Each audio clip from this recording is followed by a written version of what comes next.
Israel की ताकत का डंका दुनिया में इस तरह बजता था कि दुनिया की सारी ताकतें उनके सामने कमज़ोर नज़र आती थी।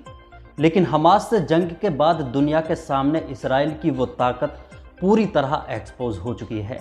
100 दिन से ज़्यादा लगातार जंग को बीत चुके हैं, लेकिन इसराइल की इतनी बड़ी ताकत, यहाँ तक कि अमेरिका और बरतानिया की ताकत के साथ भी इसराइल हमास को अब तक झुका नहीं पाया है और अपनी ताकत से एक भी अपने बंधक को हमास की कैद से रिहा नहीं करा सका है।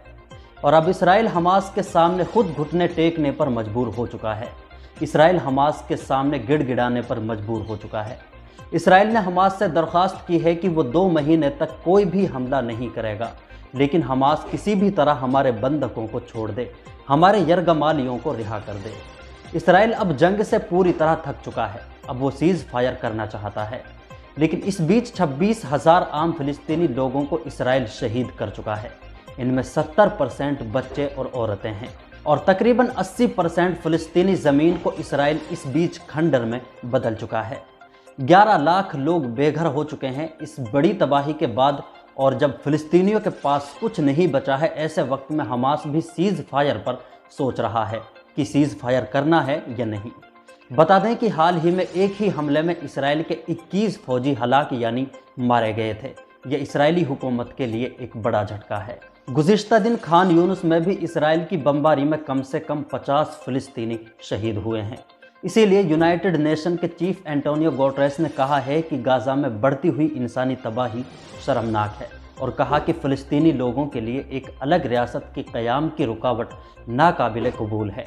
वहीं हाल ही में इसराइली प्रधानमंत्री बेंजामिन नेतन्याहू अलग फ़िलिस्तीनी रियासत की पेशकश को बिल्कुल खारिज कर चुका है। यूएन चीफ एंटोनियो गुटेरेस ने एक कार्यक्रम में कहा है कि गाज़ा में इसराइली कार्रवाइयों से जो तबाही गाज़ा में देखी गई है, इससे पहले ऐसी इंसानी तबाही कहीं नहीं देखी गई। लेकिन हाल फिलहाल ये है कि गाज़ा में आम लोगों पर जो जुल्म और सितम ढाए जा रहे हैं, वो ये है कि उन्हें खाना पीना और नींद तक नसीब नहीं हो पा रही हैं। तमाम गाज़ा की तकरीबन सभी इमारतों को ज़मींदोज़ कर दिया गया है। अमेरिका और यूरोप के कई मुल्कों ने इसराइल से दरख्वास्त भी की है कि वो अपने पोर्ट से गाज़ा में ज़रूरत का सामान पहुंचाए, लेकिन इसराइल ऐसी गुजारिशों को नज़रअंदाज कर देता है। CNN की एक रिपोर्ट के मुताबिक इसराइली फ़ौज ने गाज़ा के 16 कब्रिस्तानों को भी तबाह कर दिया है, जिनकी कब्रों को खोदा गया था। CNN की रिपोर्ट के मुताबिक उनके पास कई ऐसे वीडियो और कई ऐसे सैटेलाइट की तस्वीरें मौजूद हैं जिनमें देखा जा सकता है कि इसराइली फ़ौजी कब्रों को खोद रहे हैं।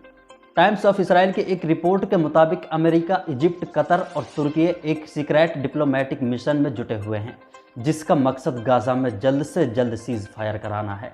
इस सीक्रेट बातचीत के कई प्रपोजल को इसराइल रद्द भी कर चुका है और इसीलिए हमास भी बंधकों को रिहा नहीं कर रहा है। उम्मीद है गाज़ा में ये इंसानी तबाही बहुत जल्द ख़त्म हो जाएगी। आखिर में आपसे छोटी सी गुजारिश है कि वीडियो को लाइक कर दें और अपनी राय कमेंट बॉक्स में ज़रूर रखें।